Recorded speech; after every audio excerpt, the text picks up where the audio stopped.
इस वीडियो को बनाते टाइम मैं एक मिक्स्ड इमोशन के अंदर बैठा हूं और मुझे पता है कि मैं ये वीडियो बनाने के बाद में रिग्रेट करूंगा, क्योंकि जब मैं इस वीडियो की रिसर्च कर रहा था ना, मुझे कुछ ऐसे प्यारे दोगले लोग मिले ना जो इस पूरे सिनेरियो को सही बता रहे हैं। कह रहे हैं कि भैया जो भी हो रहा है अरावली के अंदर एकदम सही हो रहा है, अपनी सरकार के ऊपर भरोसा रखो। भरोसा जिन्होंने तुम पे दिखा रखा, शर्म तो आज उनको आ रही होगी। पर पहले ये सारी चीजें हटा के ना मेन मुद्दे के ऊपर चलते हैं। इन क्रिएटर्स के बारे में, मीडिया के बारे में एंड के अंदर बात करेंगे, पर पहले ये मुद्दा समझते हैं कि एक्चुअल में अरावली के अंदर हो क्या रहा है। और जिन लोगों को कोई भी आइडिया नहीं है कि भैया ये मास्क वाला बंदा मुंह बना के क्यों बैठा हूं, उनको बेसिक नॉलेज दे देता हूं शॉर्ट के अंदर। गुजरात, राजस्थान, हरियाणा और दिल्ली के अंदर फैली हुई एक पहाड़ की रेंज है जिसको हम लोग अरावली हिल बोलते हैं। अभी ये जो अरावली है ना, ये नॉर्थ इंडिया के लिए जरूरी बहुत है, क्योंकि राजस्थान के अंदर जितनी भी डस्ट है ना, ये पहाड़ियां उसको नॉर्थ इंडिया के अंदर आने नहीं देती और इनकी वजह से प्रॉपर्ली नॉर्थ इंडिया के अंदर रेन भी होती रहती है। अभी हो क्या रहा है कि सुप्रीम कोर्ट की ना अरावली हिल्स को डिफाइन करने के लिए ना एक नई स्टेटमेंट आई है, जिसको लोगों ने थोड़ा सा मिस इंटरप्रेट कर लिया। हाँ, लोगों ने जो स्टेटमेंट के बारे में सोच रखा है, एक्चुअल में वो स्टेटमेंट नहीं है और मैं उस स्टेटमेंट को एक्चुअल में करेक्ट करना भी नहीं चाहता था, क्योंकि मे भी लोगों की आउटरीच कम हो जाए उससे। बट स्टिल क्योंकि ये मेरा एक काम है तो इसको भी कर देते हैं। सुप्रीम कोर्ट की एक जजमेंट आई है और ये जजमेंट किस में आई है? एक केस में आई है जो 1995 से चलता आ रहा है। एक ऐसा केस जो 1995 से चलता आ रहा है एनवायरमेंट को प्रोटेक्ट करने के लिए। उसके अंदर सुप्रीम कोर्ट ने अरावलीज को डिफाइन करने के लिए एक अलग से डेफिनेशन दी है और एक्चुअल में ये डेफिनेशन सुप्रीम कोर्ट ने नहीं दी है, एनवायरमेंट मिनिस्टर की तरफ से सुप्रीम कोर्ट को अरावली की पहाड़ियों को डिफाइन करने के लिए एक स्टेटमेंट रेकमेंड करी गई थी और सुप्रीम कोर्ट ने बोला कि हाँ भाई ठीक है, यही रख लेते हैं। अभी वो डेफिनेशन क्या है, सबसे पहले वो समझते हैं। डेफिनेशन ये है कि भैया जो भी पहाड़ियां 100 मीटर से ऊपर होंगी ना, सिर्फ और सिर्फ उन्हीं को अरावली कंसीडर किया जाएगा। और अगर 200 मीटर की पहाड़ियों के बीच में सिर्फ 500 मीटर का गैप है ना, तो जो बीच में 500 मीटर का एरिया होगा ना, उसको भी अरावली कंसीडर किया जाएगा। अभी ये क्लियर डेफिनेशन अभी की डेट में क्यों दी जा रही है? क्योंकि सरकार का इसके अंदर कहना है कि भैया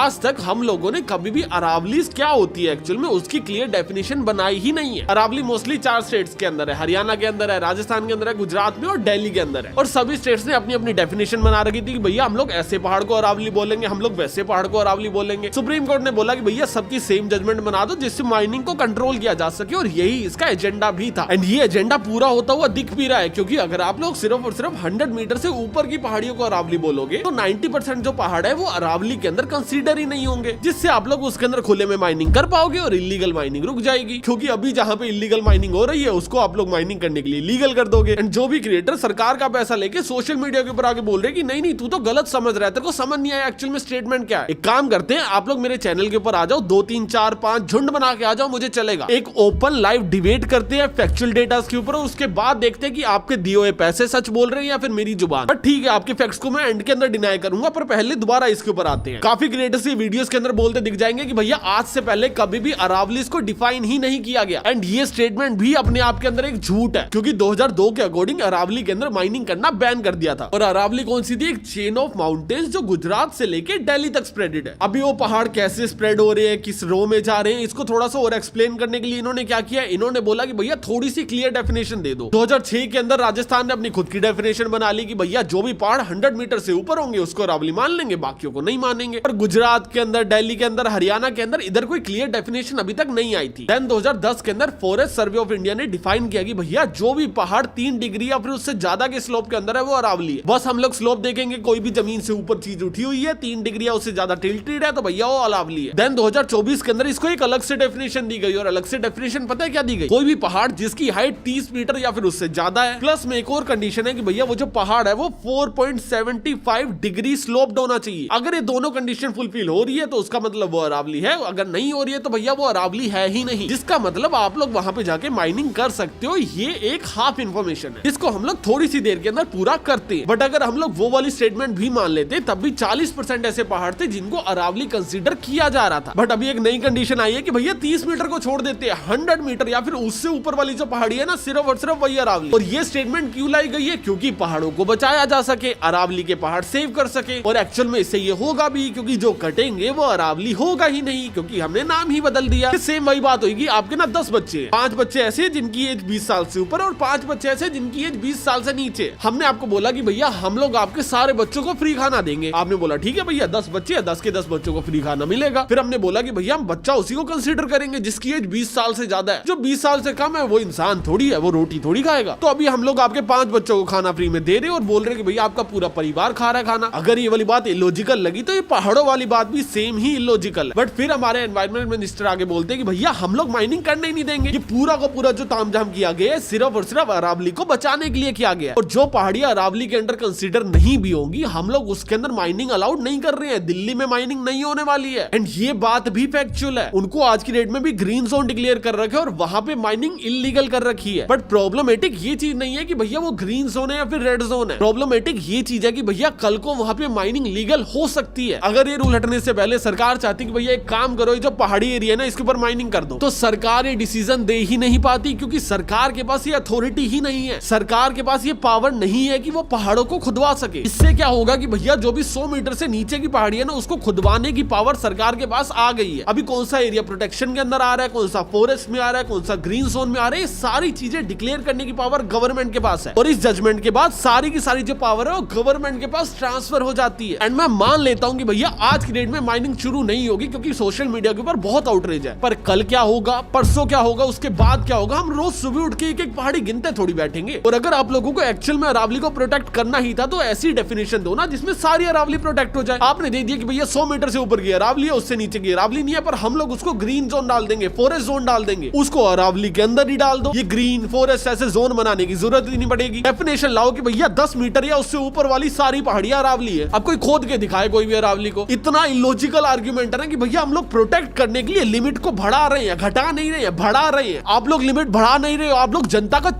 बना रहे हो। और आप लोगों को बना भी लोगे क्योंकि आपके पास पैसा बहुत है लोगों के मुंह पे मारने के लिए। सोशल मीडिया से पूरा नैरेटिव शुरू हुआ था, आपने 2 दिनों में खरीद दिया। पूरा सोशल मीडिया उल्टा हो रखा है कि भैया सरकार तो भगवान है। क्यों भगवान है? क्योंकि आपके पास करोड़ों रुपए हैं। कौन सा क्रिएटर नहीं बिका, मेरे को नाम लेके बताओ। 4 से छोड़ के सब बिके हुए इंस्टाग्राम के। क्यों? क्योंकि पूरा नैरेटिव चेंज हो गया। कुछ क्रिएटर तो इतने गिर चुके कि भैया वो पुलिस वालों की शहीदी तक ले आए बीच में। क्यों? क्योंकि 4 पैसे ज्यादा मिल गए थे हमको। मेरा बहुत क्लियर स्टेटमेंट है कि भैया आप सरकार बहुत अच्छी हो, आप लोग बहुत प्यारी सरकार हो। मुझे आप पे पूरा भरोसा है कि भैया आप लोग इलीगल माइनिंग चालू नहीं करवाओगे, पर लाइफ टाइम तक पावर तो आपके हाथ में रहने नहीं वाली। कल को कोई और सरकार भी आ सकती है, हो सकता है आपके हाथ से कल कोई पावर छीन जाए। तो कम से कम कानून तो ऐसा बना के जाओ ना जिससे कल को कोई और आगे उसको मिसयूज ना करे, या फिर आप ही का करने का मूड है। एंड कुछ लोग बोलेंगे कि भैया आप अपने देश की सरकार पे भरोसा क्यों नहीं करते? मैं नहीं करता। जब ये लोग झूठ बोलते हैं। दिल्ली के अंदर देखा क्या हाल है? दिल्ली के अंदर इन्होंने बोला कि भैया जो WHO के स्टैंडर्ड्स है ना हवा को मॉनिटर करने के, हम लोग वो चीज मानते ही नहीं है। पूरी दुनिया अलग है, इंडिया अलग है। इन्होंने बोला कि भैया हमने यमुना साफ कर दी, बल्कि एक नकली घाट बना दिया था। ये लोग हमें झूठ बोलते हैं कि भैया हवा साफ है, और वो चीज करने के लिए क्या करती है, एयर क्वालिटी इंडेक्स की जो मॉनिटर्स है ना उसके बाहर जाके पानी स्प्रे करना शुरू कर देते हैं, जिससे डस्ट कम कैप्चर हो, जिससे जो PM 2.5 है या फिर बाकी डस्ट है वो पानी से मिलके नीचे बैठ जाए और आसपास की हवा थोड़ी साफ हो जाए, जिससे हमें लगे कि भैया मॉनिटरिंग तो सही आ रही है, हवा तो साफ ही होगी। अगर मेरे फेफड़ों में कोई दिक्कत है तो वो मेरी पर्सनल इशू है, सरकार का इससे कोई लेना देना नहीं है। सरकार तो भगवान के बंदे, जैसे ये सरकार में आए एकदम से पवित्र होगी पूरी हवा। आफ्टर ऑल दिस कोई मुझे आगे बोले कि भैया सरकार पे भरोसा रख, नहीं करता मैं। एंड जो लोग बोल रहे हैं कि भैया अभी सरकार को थोड़ा टाइम तो दो, सरकार ने एकदम क्लियर डेफिनेशन बनाई है, इसके बाद इसको सही करेंगे, 100 मीटर का जो रूल है वो अभी लागू होने वाला है, उसके बाद इनको थोड़ा टाइम तो देके देखो। भैया राजस्थान में पहले से लागू है। राजस्थान का क्या हाल है? 25% अरावली गायब हो चुकी है। संसद के अंदर ऑफिशियल डेटा के अकॉर्डिंग 27,000 केस है इलीगल माइनिंग के राजस्थान के अंदर, अकेले राजस्थान में, जिसके अंदर से FIR पता है कितना पे हुई है? सिर्फ 3199 के ऊपर 11% रेट है FIR करने का। पकड़े देख लो कितने होंगे। राजस्थान में state government BJP, central government BJP, और क्या चाहिए आपको? और कितने वोट डालूं वो चीज रुकवाने के लिए? मैं खुद जाके वहां पे ट्रक कैप्चर करूं? सोचो इतनी पावरफुल सरकार है, इंडियन गवर्नमेंट है, ये कोई छोटी मोटी कंट्री नहीं है इंडिया। इंडियन गवर्नमेंट की बात कर रहा हूं मैं, भारत सरकार। और ये नहीं कि कोई इलीगल स्मगलिंग चल रही है, छुप छुप के कर रहे हैं, खुले आसमान के नीचे पहाड़ तोड़ रहे हैं बॉम्ब ब्लास्ट करके, ये लोग उसको नहीं रोक पा रहे हैं। ऐसा नहीं है कोई छुप के देश के कोने के अंदर लैपटॉप लेके हैकिंग कर रहे हैं, फिर नकली नोट छाप रहे और पकड़े नहीं जा रहे। खुले आसमान के नीचे रातों रात पहाड़ गायब कर दे रहे हैं और सरकार को पता नहीं है। टाइम्स ऑफ इंडिया की एक ड्रोन रिपोर्ट आई है जिसके अंदर राजस्थान की एक सिटी का काम की है, जिसके अंदर माइनिंग अलाउड थी और सरकार के अकॉर्डिंग माइनिंग हुई भी है 62,76,000 टन। बट इंडिया टुडे की रिपोर्ट बोलती है कि भैया 1.2 करोड़ टन माइनिंग हुई है, और बाकी जो भी बची हुई माइनिंग है वो सारी की सारी इलीगल माइनिंग। और मैं सिर्फ और सिर्फ एक सिटी की बात कर रहा हूँ, पूरे स्टेट की नहीं, पूरी अरावली की बात नहीं कर रहा हूँ मैं। जब कानून बने ना बने, आप लोग उससे पहले भी अरावली को सिर्फ खत्म ही होते हुए देख रहे हो, तो भैया कानून बनाने के बाद तो आपके पास एक पावर आ जाएगी ना। मैं बस वो पावर सरकार को नहीं देना चाहता हूँ। मुझे लॉ से, कानून से कोई दिक्कत नहीं है। मैं नहीं चाहता सरकार के पास वो पावर जाए। मैं कहता हूँ सुप्रीम कोर्ट उसको रेगुलेट करे। मैं चाहता हूँ भैया सरकार के पास कल को माइनिंग ऊपर करने की पावर ही ना हो। और ये डिमांड के अंदर कुछ गलत नहीं है, नक्सलवादी या फिर एंटी नेशनल कुछ भी नहीं है, बस एक डर है कि भैया कल को कोई भी आगे इस पावर का मिसयूज कर सकता है। और हमारे की न्यूज रिपोर्टर है ना आपकी अदालत वाले, इन्होंने अभी अपने एक एपिसोड के अंदर बोला कि भैया दिल्ली ये जो एकदम हुक्का बनी हुई है ना, जो इतना पोल्यूशन है ये अरावली की वजह से है। दिल्ली की आकृति एक कटोरी की तरह है जो 3 तरफ से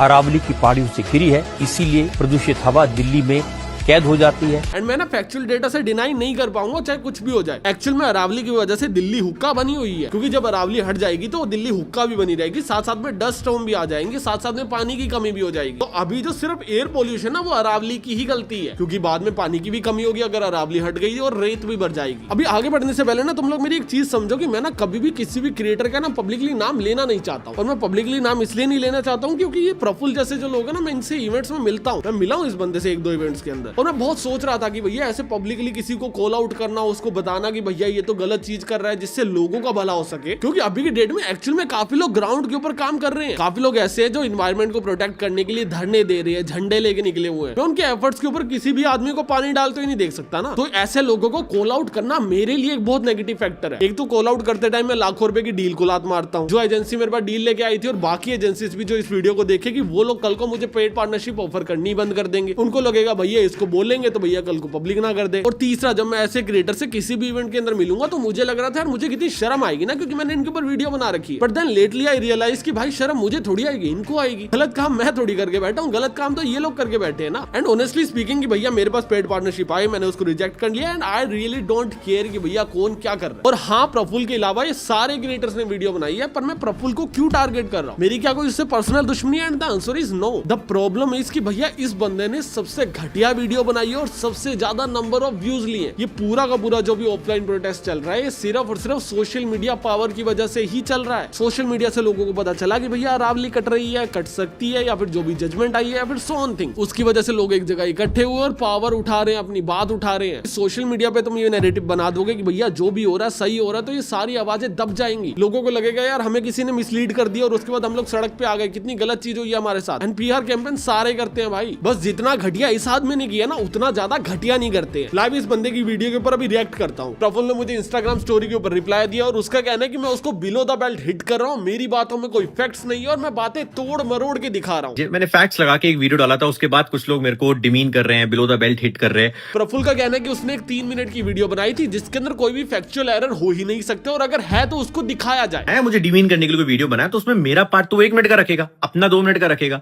मेरे 1 मिनट का वो वही पार्ट रखेगा काट काट के, जिससे उसे अपना पॉइंट ऑफ व्यू प्रूव करना हो।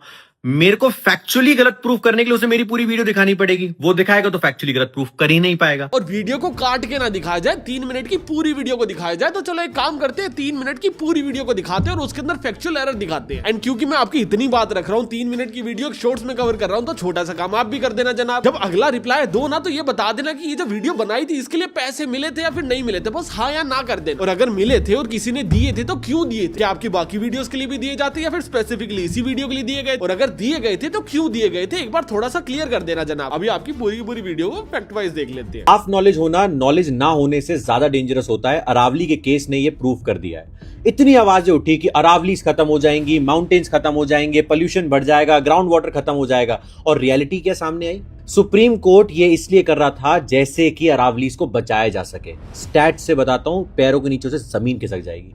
1975 से लेकर 2019 तक 8% ऑफ अरावलीज ऑलरेडी खत्म हो चुके थे बिकॉज ऑफ इलीगल माइनिंग। 2059 तक 22% ऑफ अरावलीज खत्म हो जाते हैं। जो 2018 में सुप्रीम कोर्ट ने कमिटी बनाई थी, उन्होंने अपनी रिपोर्ट में बोला था कि 1/4 ऑफ अरावलीज पिछले 50, 60, 70 साल में खत्म हो चुके हैं। अब तो हम लोग एक काम करते हैं, 90% अरावलीज के ऊपर से अरावली का टैग ही हटा देते हैं, जिससे कल को अगर इलीगल माइनिंग हो भी रही होगी तो हम बोलेंगे कहीं और हो रही है, अरावली के अंदर थोड़ी हो रही है, वो अरावली थोड़ी, वो तो पत्थर है। इन सबको बचाने के लिए सबसे पहले डिफाइन करना पड़ेगा कि अरावलीज क्या है, और यही सारे फेक नरेटिव, प्रोपेगेंडा स्प्रेड हुआ। बात ये समझिएगा, उन्होंने बोला कि पहले तो जो राजस्थान की 2002 की जो स्टडी थी स्टेट गवर्नमेंट की, और वो जो 2006 में इंप्लीमेंट हुई कि 100 मीटर से ऊपर वाली अरावली हिल्स है, इसका मतलब सबसे पहले इसके ऊपर बात करते हैं कि भैया राजस्थान की 2002 की एक स्टडी को इंप्लीमेंट कर दिया गया। 2006 से अरावली की जो डेफिनेशन राजस्थान के अंदर थी वो ये थी कि भैया 100 मीटर से ऊपर वाली पहाड़ी को अरावली गिना जाएगा, और उससे नीचे वाली जितनी भी पहाड़ी है वो पत्थर है, वो पहाड़ नहीं। तो अभी राजस्थान का मॉडल उठा के पूरे नॉर्थ के अंदर इंप्लीमेंट किया जा रहा है। इसका मतलब यही होगा कि भैया राजस्थान का जो भी मॉडल इंप्लीमेंट किया गया था वो एक सक्सेसर होगा। बट अगर तुम लोग डेटा देखोगे तो 2018 तक राजस्थान के अंदर 247 स्क्वायर किलोमीटर तक अरावली खत्म कर दी थी। थी और यही नंबर हरियाणा के अंदर 3.3 स्क्वायर किलोमीटर था और गुजरात के अंदर ये नंबर 27 किलोमीटर था। अगर आप लोग एक डेफिनेशन लेने बैठे हो तो आप लोगों ने वो स्टेट की उठाई भैया जो अरावली के पहाड़ बचाने में एकदम वर्स्ट परफॉर्म कर रही है, उसकी डेफिनेशन को उठाते और नॉर्थ इंडिया के अंदर लागू कर देते हो। उसके पीछे सेंस क्या था, ये मेरा सवाल है। और एक्चुअल में अगर अरावली को प्रोटेक्ट करना ही एजेंडा था तो जो 100 मीटर की डेफिनेशन है उसको 100 पे क्यों लाया गया, उसको 10, 15, 50 पे क्यों लेके गए। और जो लोग ये बोलने वाले ना कि भैया 100 मीटर होता है ना, उससे ऊपर की जितनी भी पहाड़ियां होती है उसके अंदर ज्यादा खनन मिलते हैं, ज्यादा मिनरल मिलती है, वो ज्यादा प्रॉफिटेबल होते हैं और नीचे वाले कम प्रॉफिटेबल होते हैं। वैसे तो इसको सपोर्ट करने के लिए मुझे कोई आर्टिकल मिला नहीं, पर फिर भी एक बार को मान लेते हैं कि भैया वो ज्यादा प्रॉफिटेबल होता होगा, नीचे वाला कम होता होगा। पर नीचे वाला भी प्रॉफिटेबल होता है। आपने 10, 15, 20 मीटर को नहीं छोड़ा, आपने नीचे वाले 100 मीटर्स को माइनिंग करने के लिए अलाउड कर दिया। ये नहीं है बाकी सबको हटा दिया जाएगा और माइनिंग के लिए ओपन कर दिया जाएगा, बाकी भी इक्वली प्रोटेक्टेड है। यहाँ पे थोड़ा सा फैक्ट चेक करना चाहूंगा जनाब, क्योंकि वो इक्वली प्रोटेक्टेड तो नहीं है। समझो कि सुप्रीम कोर्ट की नवंबर की जजमेंट से पहले अरावलीज को 3 तरह से प्रोटेक्शन मिली हुई थी। पहली प्रोटेक्शन थी द नोटिफिकेशन पावर, जिसके अंदर एनवायरमेंट प्रोटेक्शन 1986 के अंदर वहां पे रूल बनाया गया था कि भैया आप लोग वहां पे पेड़ नहीं काट सकते हो, ना ही आप लोग वहां पे माइनिंग कर सकते हो, ना ही वहां पे कोई भी इंफ्रास्ट्रक्चर बिल्ड कर सकते हो। और अगर आपको ऐसी कोई भी चीज करनी है तो आपको सेंट्रल गवर्नमेंट से पहले परमिशन लेनी पड़ेगी, उसके बाद कर पाओगे। सेकंड जो प्रोटेक्शन दी गई थी अरावलीज को वो थी सुप्रीम कोर्ट प्रोटेक्शन, जिसके अंदर 2002 के अंदर अरावलीज के अंदर काफी ज्यादा इलीगल माइनिंग चल रही थी और सुप्रीम कोर्ट ने एक जजमेंट पास करी थी, जिसके अंदर उन्होंने बोला था कि भैया अगर आप लोगों को राजस्थान और हरियाणा के अंदर माइनिंग करनी ही है तो आपको पहले सेंटर से पूछना पड़ेगा, स्टेट बीच में नहीं बोल सकती। आप लोग जाके सेंटर से परमिशन लेके आओ, उनसे लाइसेंस लेके आओ, उसके बाद आप लोग माइनिंग करना। और जब 2008 के अंदर सुप्रीम कोर्ट ने इसको रिव्यू किया तब भी इलीगल माइनिंग चल रही थी, तो सुप्रीम कोर्ट ने एक लॉ लाया कि भैया इसके ऊपर ब्लैंकेट बैन लगा दिया जाएगा। दैट मींस अगर आपके पास लाइसेंस है आप लोग तब भी माइनिंग नहीं कर सकते, गवर्नमेंट नए लाइसेंस इश्यू नहीं कर सकती माइनिंग के लिए, और किसी भी कंडीशन के अंदर माइनिंग नहीं होगी। और तीसरी प्रोटेक्शन थी फॉरेस्ट प्रोटेक्शन की, भैया जो भी एरिया फॉरेस्ट एरिया के अंदर आता है उसके ऊपर प्रोटेक्शन लगाई जाती है और उसको आप लोग माइनिंग करने के लिए, पेड़ काटने के लिए यूज नहीं कर सकते। पर किसी भी एरिया को फॉरेस्ट प्रोटेक्शन से हटाना स्टेट और सेंट्रल गवर्नमेंट के हाथ में होता है, अनटिल अनलेस सुप्रीम कोर्ट जान के उसके अंदर इंटरफेयर करना चाहे। अगर सुप्रीम कोर्ट उसके अंदर इंटरफेयर नहीं करना चाहती तो स्टेट और सेंटर मिलकर उस प्रोटेक्शन को हटा सकते हैं। अभी ये नई जजमेंट के बाद क्या हुआ, 5 तरह से प्रोटेक्शन मिली। सबसे पहले ब्लैंकेट बैन को एकदम से हटा दिया गया, सुप्रीम कोर्ट का बीच में से रोल ही हट गया। सुप्रीम कोर्ट ने बोला था कि भैया किसी भी तरह की माइनिंग इलीगल होगी, जो कि अभी नहीं है, क्योंकि अभी 100 मीटर का एक बेंचमार्क सेट कर दिया गया कि भैया उससे ऊपर पहाड़ है, उससे नीचे पत्थर है। सेकंड सेफ्टी है फॉरेस्ट प्रोटेक्शन, जैसे पहले दे रखी थी वैसे अभी दे रखी है, पर उसको सेंट्रल और स्टेट गवर्नमेंट मिलकर हटा सकती है। तीसरी प्रोटेक्शन थी द नोटिफिकेशन पावर, जिसके अंदर एनवायरमेंट प्रोटेक्शन एक्ट के अंदर उनको सेफ्टी दी गई थी। अभी एनवायरमेंट प्रोटेक्शन एक्ट के अंदर सेफ्टी उनको दी जाती है जो पहाड़ होते हैं, आपने इनको पहाड़ से ही हटा दिया। तो जो भी 100 मीटर से ऊपर है, हाँ डेफिनेटली आज भी उनको प्रोटेक्शन है, पर जो 100 मीटर से नीचे है उनके पास प्रोटेक्शन हट गई। और 2 प्रोटेक्शन दी गई है, जिसको मैं थोड़ा सा आगे एक्सप्लेन करता हूँ, क्योंकि उसके ऊपर हमारे प्रफुल्ल सर ने भी कुछ बोला है। तो पूरा सिस्टम के लिए सुप्रीम कोर्ट ने एक सिस्टम बनाया कि एक टेक्निकल टीम बैठेगी जो पूरा गुजरात से लेके राजस्थान तक सब कुछ नोटिस करेगी और उसके बाद डिसाइड किया जाएगा कि कहां पर हमें माइनिंग करने देना है। और अभी के लिए सब पे स्टे लगा दिया। सर थोड़ा सा फैक्ट चेक कर दूं, ये टीम सुप्रीम कोर्ट नहीं बिठा रही है, ये टीम एनवायरमेंट मिनिस्ट्री की है। और ये वही एनवायरमेंट मिनिस्ट्री है जिन्होंने 100 मीटर का प्रपोजल दिया था, जिसके खिलाफ ऑलरेडी आधी से ज्यादा दुनिया है, लोग उसी के खिलाफ तो प्रोटेस्ट कर रहे हैं। तो लास्ट की 2 यही प्रोटेक्शन थी कि भैया तब तक माइनिंग को बैन कर दिया जाएगा जब तक गवर्नमेंट कोई भी सस्टेनेबल प्लान नहीं देगी। और प्लान कौन सी गवर्नमेंट दे रही है, जिसने ऑलरेडी 100 मीटर को अलाउ करवाया। तो जैसे ही 100 मीटर के ऊपर कैसे और किधर माइनिंग करनी है उसका एक प्लान सुप्रीम कोर्ट के अंदर दे दिया जाएगा, माइनिंग शुरू हो सकती है। अब बोल सकते हो कि भैया अभी नहीं होगी, अगले साल नहीं होगी, क्योंकि आउटरीच हो गई है। अभी लोगों को समझ आ गया, नहीं सांस भी तो जरूरी है, वो भी तो साफ आनी चाहिए। हर किसी को इतने पैसे तो मिल नहीं रहे कि भैया वो एयर प्योरीफायर ले ले 3-4 अपने घर पे, है ना। बाकियों के घर पे तो वही धूल मिट्टी वाली हवा आ रही है सर अभी भी। और इतना तक किया कि जो अरावली, मतलब आप समझ लो 100 मीटर तो छोड़ो, जो 100 मीटर के ऊपर है उसके बाद भी जो नीचे का एरिया है ना, जैसे 2 अरावली रेंजेस के बीच 500 मीटर का एरिया है, वो भी प्रोटेक्टेड रहेगा। सर इसको भी एक काम करो, पूरा बताओ, 2 पहाड़ों के बीच में अगर 500 मीटर का गैप है तो जो बीच वाला एरिया उसको अरावली गिना जाएगा। बट अगर वो गैप 501 मीटर, 600, 700, 1000 या 2000 मीटर का है तो वो बीच वाले एरिया को अरावली नहीं गिना जाएगा। और ऐसी कितनी पहाड़ी है जो 500-500 मीटर के गैप के अंदर और बीच वाले एरिया को अरावली गिन रही है, इसका कोई रियल डेटा अभी मार्केट के अंदर नहीं है। तो बोलना कि देखो हम लोग इस तरह से ही प्रोटेक्शन दे रहे हैं और इससे कितना इफेक्ट होने वाला है, इसके ऊपर हम लोग अभी डिबेट कर ही नहीं सकते। अभी इधर प्रफुल्ल सर हमें बताते हैं कि भैया पैसे से क्या क्या खरीदा जा सकता है। और ये सिर्फ एनवायरनमेंट को बचाने के लिए नहीं, उन ऑफिसर्स को बचाने के लिए भी किया जा रहा है जिन्होंने अपनी जान दे दी अरावलीज को बचाते बचाते।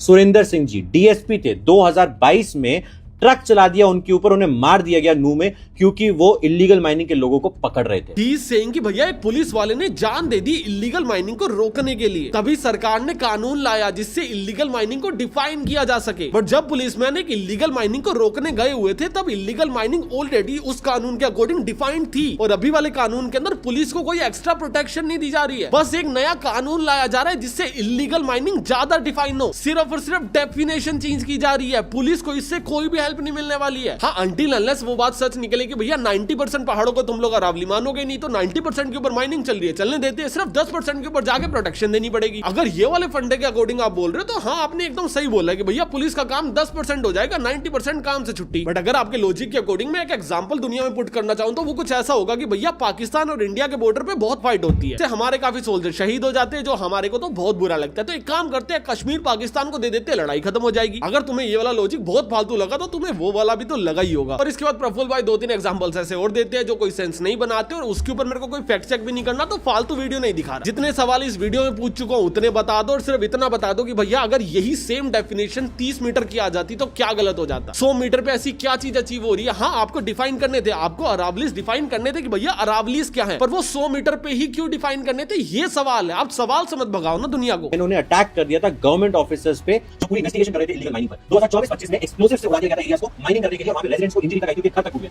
इन सब को चेंज करने के लिए, इन सारी चीजों को रोकने के लिए एक क्लियर डेफिनेशन बनाई जा रही थी, जैसे गुजरात से। नाउ ही इज सेइंग कि भैया सारी चीजों को रोकने के लिए क्लियर डेफिनेशन बनाई जा रही थी जिससे इनको रोका जा सके। अगर इनको रोकने के लिए डेफिनेशन बनाई जा रही है, दैट मींस आप लोग इन चीजों को अभी इलीगल डिक्लेयर कर रहे हो। बट आपके अकॉर्डिंग जो भी पहले हुआ वो ऑलरेडी इलीगल था, तो मतलब वो ऑलरेडी डिक्लेयर था। तो अभी आपने क्या किया, अभी आपने लिमिट्स को पुश कर दिया। जो पहले 30 मीटर थी वो अभी 100 मीटर हो गई, तो कल को अगर 30 मीटर, 40 मीटर, 50 मीटर टूटेगा तो वो इलीगल नहीं होगा, क्योंकि वो अरावली नहीं है। And that is the main problem, वो अरावली नहीं बचेगा। कल को आप आगे बोलोगे अरावली सेफ है, यस, क्योंकि अरावली है ही नहीं वो जो अब तोड़ रहे हो, आपने नाम बदल दिया। सेम वही एग्जांपल कि भैया 10 बच्चे हैं, 10 का नाम राहुल है, आपने क्या किया, 7 बच्चों को बोला आज से तेरा नाम श्याम है, और पब्लिकली जाके बोल रहे हो सारे राहुल सेफ है। अरे 7 बच्चों का नाम बदल दिया आपने, और आप ये नहीं कह रहे 10 बच्चे सेफ रहेंगे, आप कह रहे हो सारे के सारे राहुल सेफ रहेंगे। यही प्रॉब्लम है सबसे बड़ी, और सभी ने इसके ऊपर वीडियो बनाई है, मुझे उससे कोई ज्यादा दिक्कत नहीं है। पर आप ये पुलिस वाले का केस क्यों लेके आए बीच में, क्यों इमोशनल एंगल डाल रहे हो? भाई वो किसी का पति या बाप होगा, तेरी तो बस एक पेड पार्टनरशिप है। आफ्टर ऑल दिस मेरे पास इस चीज को टैकल करने के सिर्फ और सिर्फ 2 तरीके हैं। पहला कि भैया पैसे लो, चुपचाप बैठ जाओ एंड नथिंग हैपेंड। सेकंड कि भैया इस चीज के खिलाफ आओ, आप लोगों को बताओ कि भैया एक्चुअल में चल क्या रहा है, और उसके बाद चुपचाप हाथ में हाथ रख के बैठ जाओ। और मैं दोनों तरीके नहीं अपना रहा, मैं जा रहा हूँ तीसरे तरीके के ऊपर, वो है एंटी गवर्नमेंट। मेरा एक बहुत सिंपल सा फॉर्मूला है कि भैया मार्केट में पैसे बांटे जा रहे हैं, कौन बांट रहा है? सुप्रीम कोर्ट दे रही है, गवर्नमेंट दे रही है, या वो माइनर्स दे रही है? किसी का फायदा है तभी एक क्रिएटर को 5-5, 6-6 लाख रुपए मिल रहे हैं ना। किसका फायदा हो रहा है यहाँ पे? किसके फायदे के लिए सोशल मीडिया पे नैरेटिव बदला जा रहा है? कैसे 2 दिनों के अंदर अंदर 30-40 क्रिएटर ने अरावली के सपोर्ट में वीडियो बना दी। और अभी प्रॉब्लम पता क्या है, मैं भी ना बाय प्रोफेशन एक मार्केटर ही हूँ, मुझे सब समझ आती है कि भैया क्या चीज मार्केटिंग है, सारे के सारे कैंपेन्स आ जाते हैं, कोई कंपनी मुझे अप्रोच करे ना करे, मुझे पता होता है मार्केट में क्या चल रहा है। और अगर नैरेटिव चेंज करना है तो भैया हमें भी आता है, और अगर तुम लोग मेरे साथ हो ना तो इस नैरेटिव को चेंज करते हैं। I am gonna create a video for Instagram, क्योंकि वहां पे ज्यादा रीच आती है, क्योंकि शॉर्ट्स पे ज्यादा व्यूज आते हैं, जिसके अंदर मैं पब्लिक को अवेयर करूंगा कि भैया सारे के सारे क्रिएटर्स पेड मार्केटिंग कर रहे हैं। एक्चुअल में अरावलीज अभी भी खतरे में हो सकती है इसलिए क्योंकि कल को मेरे को गवर्नमेंट आके ये ना बोलते कि भैया ये एंटी नेशनल है। एंड आप लोगों को सोशल मीडिया क्रिएटर्स के बारे में नहीं सुनना चाहिए, और आपको खुद से स्टडी करनी चाहिए। एंड गवर्नमेंट ने इलीगल होने के बाद भी काफी सारी माइनिंग्स को नहीं रोक पाई और नाकामयाब रही है इसके अंदर। मैं इसकी एक शॉर्ट वीडियो बनाऊंगा और उसको मीम पेजेस के ऊपर प्रमोट करवाऊंगा। अभी उसको प्रमोट करवाने के पैसे कहां से आएंगे भैया? मैं लाखों रुपए ऑलरेडी ब्रांड डील से मना कर चुका हूं, फ्यूचर प्रमोशंस के लिए मैं ना बोल चुका हूं, तो मैं मेरी जेब से ज्यादा खर्चा नहीं कर सकता। ये वीडियो जितना पैसा जनरेट करेगी, मैं सारा का सारा पैसा विद स्क्रीनशॉट 1 हफ्ते बाद डिस्क्रिप्शन के अंदर पिन करके लगा दूंगा। अभी ये वीडियो जनरेट करे 200 रुपए, ये वीडियो जनरेट करे 2 करोड़ रुपए, सारा का सारा पैसा सिंगल पैसा जाएगा अपनी प्रमोशन के अंदर, जिसका पूरा का पूरा एजेंडा ये होगा कि भैया अगेन सोशल मीडिया के नैरेटिव को बदल दिया जाए। एंड मैं मीम मार्केटिंग इसलिए यूज कर रहा हूं क्योंकि कॉस्ट ऑफ व्यूज काफी कम होती है उसके अंदर, जिससे हम लोग कम कॉस्ट के अंदर ज्यादा इस वीडियोस को फैला पाएंगे और नैरेटिव को फैला पाएंगे। और अगर तुम लोग भी इसके अंदर सपोर्ट करना चाहते हो तो तुम्हारे पास भी 2 तरीके हैं। पहला, इस वीडियो के नीचे थैंक्स का ऑप्शन आ रहा होगा, उसके अंदर तुम लोग कितने भी पैसे मुझे भेज सकते हो। जितने ही पैसे तुम लोग मुझे इस वीडियो के ऊपर भेजोगे वो मेरे एडसेंस रेवेन्यू के अंदर रिफ्लेक्ट होंगे। 1 हफ्ते बाद मैं उस पूरे रेवेन्यू का स्क्रीनशॉट लूंगा और तुम्हें दिखाऊंगा कि एक पैसा पीआर मार्केटिंग के अंदर स्पेंड हुआ है विद बिल। बट तुम में से काफी लोग ऐसे होंगे जिनके पास पैसा नहीं होगा, दिल भी लाइक कि भैया हम प्रमोट नहीं कर सकते, हम पे नहीं कर सकते, विच इज फाइन। तो आप लोग दूसरे क्रिएटर्स को टैग कर सकते हो कि भैया इसके ऊपर वीडियोस बनाओ, जो भी 4-5 बचे हुए क्रिएटर्स हैं उनको टैग करो। एंड ये वीडियो फ्री टू यूज है, इसकी क्लिप्स काटो, कहीं पे भी सर्कुलेट करो, आपको कोई कॉपीराइट नहीं आएगा। रीअपलोड मार दो, सोशल मीडिया पे काटो, कहीं मर्जी बेचाओ वीडियो, जीरो कॉपीराइट है इस वीडियो के ऊपर, बस इसको फैलाओ एंड स्पेशली उस वीडियो को काट के फैलाओ कि भैया सोशल मीडिया के ऊपर एक प्रोपेगेंडा चल रहा है। एंड ये मेरा बेस्ट है जो मैं कर सकता हूँ, मैं तुम्हारे बेस्ट की वेट करूंगा। अगर तुम लोग पे करना चाहो, नीचे थैंक्स का बटन आ रहा होगा, उसके अंदर कोई भी अमाउंट सिलेक्ट करके आईफोन, एंड्रॉइड, पीसी, विंडो कहीं से भी जाके तुम लोग कर सकते हो। और अगर मैं तुम्हें इंस्टाग्राम स्क्रॉल करते हो किसी भी मीम पेज के ऊपर दिख जाऊं, दैट मींस हमारा ये कैंपेन काम कर रहा है। See you guys in the next video, तब तक के लिए